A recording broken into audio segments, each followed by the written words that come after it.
به واضح باش دست و بالت نسوزونی یا کله بود بابا فقط بخار چیزی نیست ناراحت نبود سیکون خوشمزه باشه ها سوختم بخمینم خودتو لبم تلفن جواب بده الو بله مغازه کاراگاهی چاق و لاغر بفرمایید من میخواستم شما برای من پیرمرد یه مأموریت مهم انجام میخوام این دفعه من صبر کن چی شد بابا رئیس کوچیک باید اول یه دفعه بابا بگی من اول برم چه ایش کاری دارم باید برم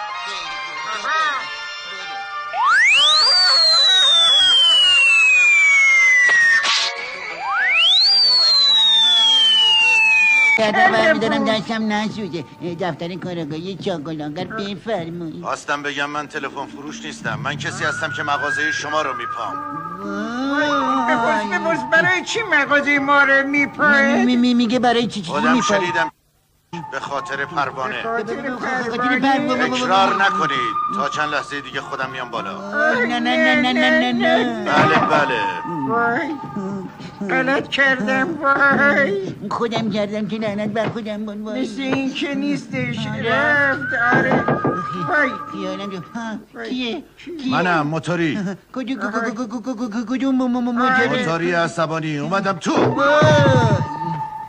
خوشم اومد یه وسیله دفاعی ابتکاری جون خودت این دست دوم ساکت کله بود میرم ببینم فرمول چی بالاخره فهمی یه فرمول علکی بهش گفتم اونم باورش شد فرمولو به ما میگی سعید؟ نه به شما هم نمیگم به ما نمیگی پس در واقع خودشو نابود کرد نه چه خبری هیچی بابا هیچی حرفای گنده میزنی پس چی ما اینی بازم بلدی بزنی؟ بلی که بزن بلدم ببینم آینه چون نقش تو به مود راست خود شکن آینه شکستن خطاست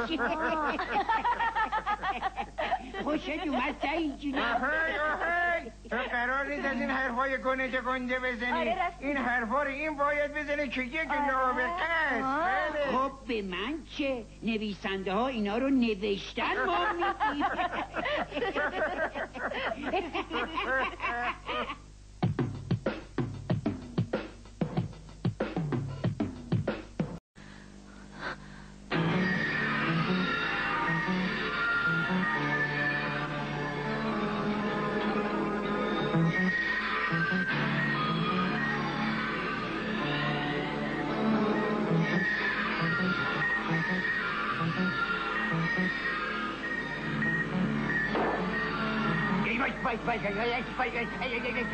این چه بده در زدن نصف جونم کردی که اینجا هم نمیذاره آدم راحت باشه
تعجب کردی؟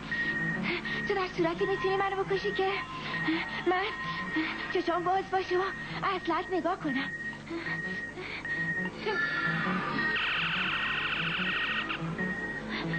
منو نگاه نمی کنم دیدی؟ پس تو فقط میتونی منو بکشی. تازه اجازم که نداری. تو یه آهن پاره بی مصرف بیشتر نیستی. از خودت هم هیچ اختیاری هم نداری. از ترس رئیس بدبختت هیچ غلطی هم نمیتونی بکنی. برو ببینم. دلم برات میسوزه که نمیتونی منو بکشی. ما به فرمول تو احتیاج داریم. وقتی اون فرمول رو به دست بیارم تو رو میکشم. من فرمولو بهت میگم، اما میدونم که جرأت نداری منو بکشی. آره زود باش بگو، زود باش بگو، زود باش بگو. پیدو مساوی کروشه پرانتز باز پی یک منهای پیدو تقسیم بر پی یک. همین بود.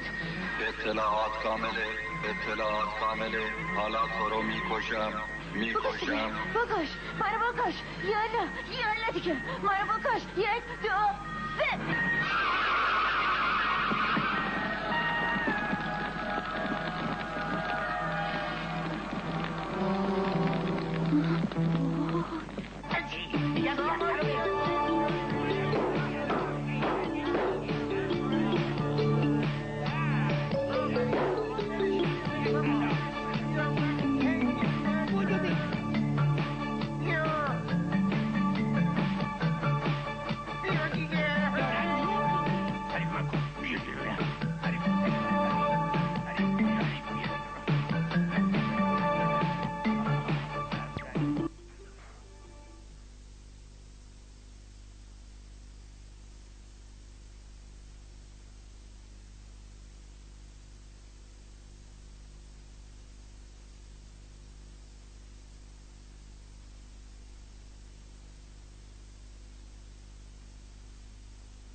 بذار ببینم. میگم این که سینش این آبکش سوراخ هیچی شده. بهش کارگر نبود. چرا؟ هیچ چیز به جز اسلحه خودش. خب ببینیم چطوری این کارا کردی؟ خیلی ساده. به وسیله آینه. من فهمیده بودم که این خودشو نمیتونه تو آینه ببینه، اما اشعه‌اش از آینه منعکس میشه. یه محاسبه کردم و تموم.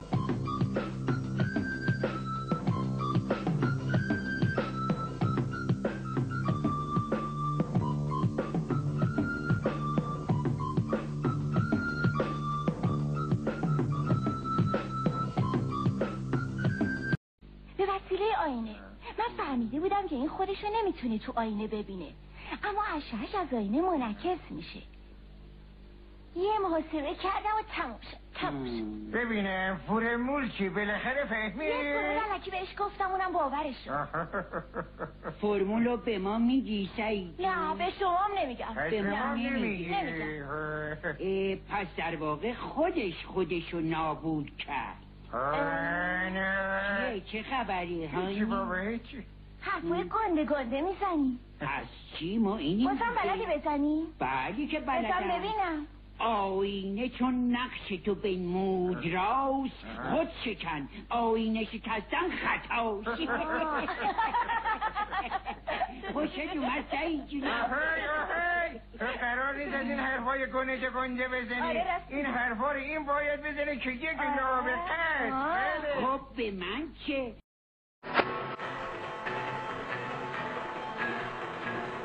مواظب باش دست بالت نسوزونی یا کنه بابا فقط بخار چیزی نیست، ناراحت نباش. سعی کن خوشمزه باشه ها. سوختم ببینم خودت لبم تلفن جواب بده. الو سوختم الو بله مغازه کاراگاهی چاق و لاغر بفرمایید. من میخواستم شما برای من پیرمرد یه مأموریت مهم انجام بدید. کل بوی مأموریت مهم. میمیرم باشه مأموریت. مأموریت ما چی هست پدر بزرگ؟